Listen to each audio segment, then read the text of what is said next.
Le lundi 25 août 2025 a commencé comme n'importe quel autre jour, à Jemaat Shaim, jusqu'à ce que le personnel de la Barit Bank ouvre les portes. La routine habituelle a été brisée par un silence glaçant et une scène de chaos à l'intérieur.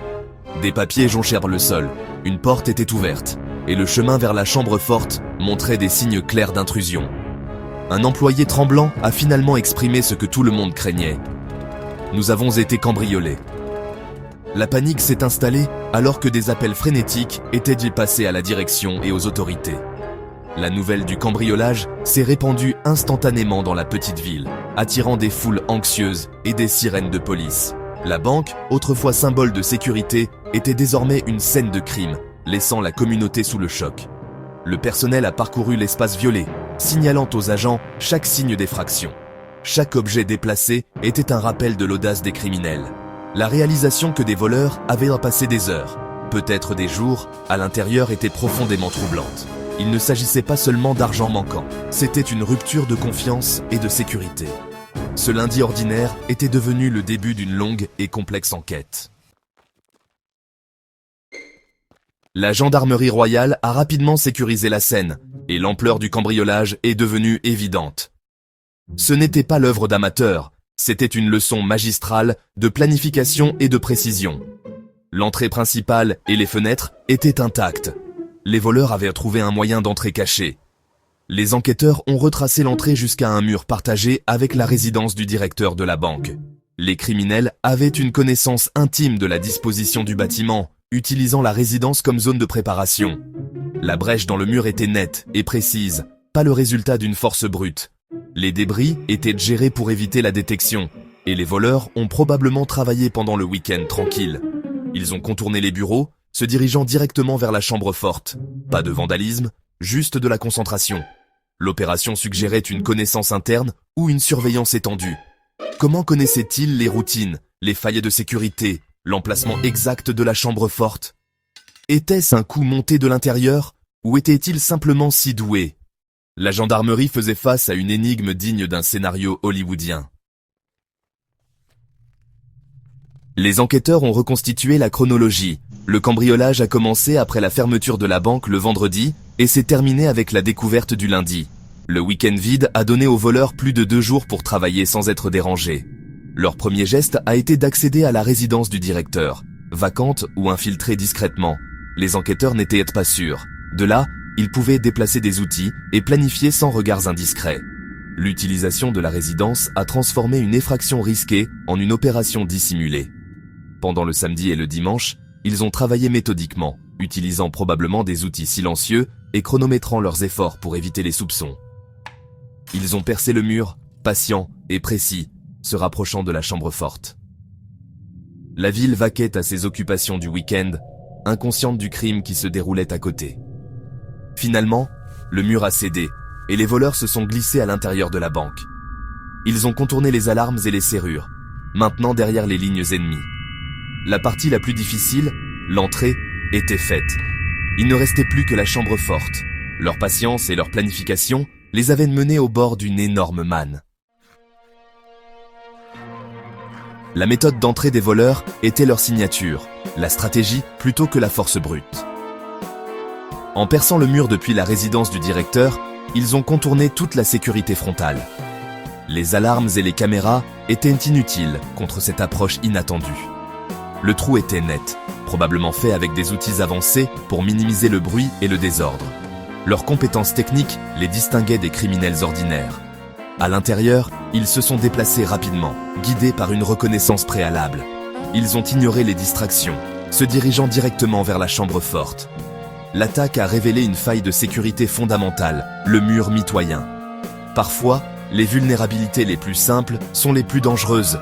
Les voleurs ont prouvé que l'ingéniosité peut vaincre même les meilleures défenses.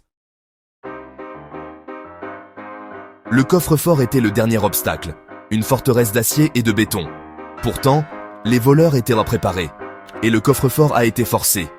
Les détails de la manière restent secrets, mais le résultat était clair. La porte était ouverte. À l'intérieur, ils ont trouvé une fortune, de l'argent destiné à réapprovisionner le distributeur automatique pour la semaine. Leur timing était parfait, frappant après la livraison, mais avant que l'argent ne soit chargé. Près d'1 million de dirhams marocains, environ 100 000 $, ont disparu en quelques minutes. Les voleurs ont fourré l'argent dans des sacs et se sont échappés par où ils étaient donc venus. Cibler les fonds du distributeur automatique montrait leur sophistication. Ils ont frappé au moment où l'argent était le plus vulnérable, maximisant les profits et minimisant les risques. Ce n'était pas un coup de chance, c'était un plan exécuté sans faille. La scène sécurisée, la gendarmerie royale a lancé une enquête à grande échelle. Des unités spécialisées de Safi ont pris les rênes, apportant une expertise médico-légale et analytique. Chaque recoin de la banque et de la résidence a été fouillé à la recherche d'indices, empreintes digitales, fibres, marques d'outils. Les voleurs avaient essayé de ne rien laisser derrière eux, mais même une petite erreur pourrait résoudre l'affaire. Les détectives ont interrogé le personnel, sondant toute activité inhabituelle ou aide interne possible. La résidence du directeur de la succursale est devenue un point central. Qui avait accès? Et était-elle vacante? La recherche s'est étendue au-delà de Jemaat Shaim, avec des barrages routiers et des alertes dans toute la région. Les informateurs et les réseaux criminels ont été surveillés pour des pistes. S'agissait-il d'une équipe locale ou d'un gang professionnel de passage? La gendarmerie était dans une course contre la montre pour attraper les voleurs fantômes. Les images de surveillance sont devenues le prochain champ de bataille des enquêteurs. Ils ont examiné chaque caméra à l'intérieur et autour de la banque, espérant apercevoir les coupables. Mais les voleurs ont probablement désactivé les caméras ou porté des masques, ne laissant que peu de traces. La recherche s'est étendue au commerce, aux habitations et aux caméras de circulation voisins. Les enquêteurs ont cherché tout ce qui était inhabituel. Une camionnette suspecte, des sacs lourds, un départ précipité. Des heures de séquence ont été analysées pour un seul indice, un visage, une plaque d'immatriculation, une erreur. Les voleurs ont peut-être évité les caméras ou utilisé de fausses plaques, opérant comme des fantômes numériques. Pourtant, même les professionnels font des erreurs. L'enquête se déroulait maintenant sur des téraoctets de données, à la recherche d'une empreinte digitale numérique. La chasse était lancée, tant dans les rues que dans les yeux silencieux des caméras de la ville. Le cambriolage de Jemaat Shaim n'était pas un événement isolé, il faisait partie d'une tendance inquiétante. À travers le Maroc, les vols audacieux et sophistiqués sont en augmentation. Des groupes organisés ciblent désormais les banques et les opérations de transport de fonds avec une habileté croissante. Plus tôt en 2025, Tanger a vu un homme menacer une agence de transfert d'argent d'incendie criminel pour de l'argent. Tactique différente, même audace. Ces crimes alimentent l'anxiété publique et mettent au défi les forces de l'ordre. Les statistiques officielles montrent que la police est efficace contre la criminalité de rue. Mais le vol organisé et la cybercriminalité augmentent. Le cambriolage de Safi combine le crime physique avec l'intelligence des opérations en col blanc. Les autorités font maintenant face à une nouvelle race de criminels, organisés, ingénieux et férus de technologie. Les combattre nécessite une police plus intelligente, axée sur le renseignement. Le cambriolage de Safi est un signal d'alarme. À mesure que la sécurité évolue, les criminels aussi. Les conséquences du cambriolage ont ébranlé bien plus que les finances de la Barid Bank. Pour Jemaat Shaim, le sentiment de violation était profond.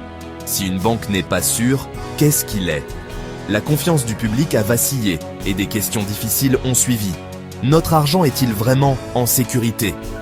Les banques à travers le Maroc ont commencé des examens urgents, renforçant les murs et améliorant la surveillance. La perte d'1 million de dirhams a été une leçon coûteuse en matière de sécurité holistique. Pour la gendarmerie, résoudre l'affaire est devenu une question de restauration de la foi en l'état de droit. Les assurances publiques et les actions visibles visaient à calmer les craintes. Le cambriolage a souligné le jeu sans fin du chat et de la souris entre la sécurité et la criminalité. Il stimulera une sécurité plus intelligente et une coopération plus étroite entre les banques et la police. Pour Jemaat Shaim, l'espoir repose désormais sur la justice et sur la garantie qu'une telle brèche ne se reproduira plus jamais.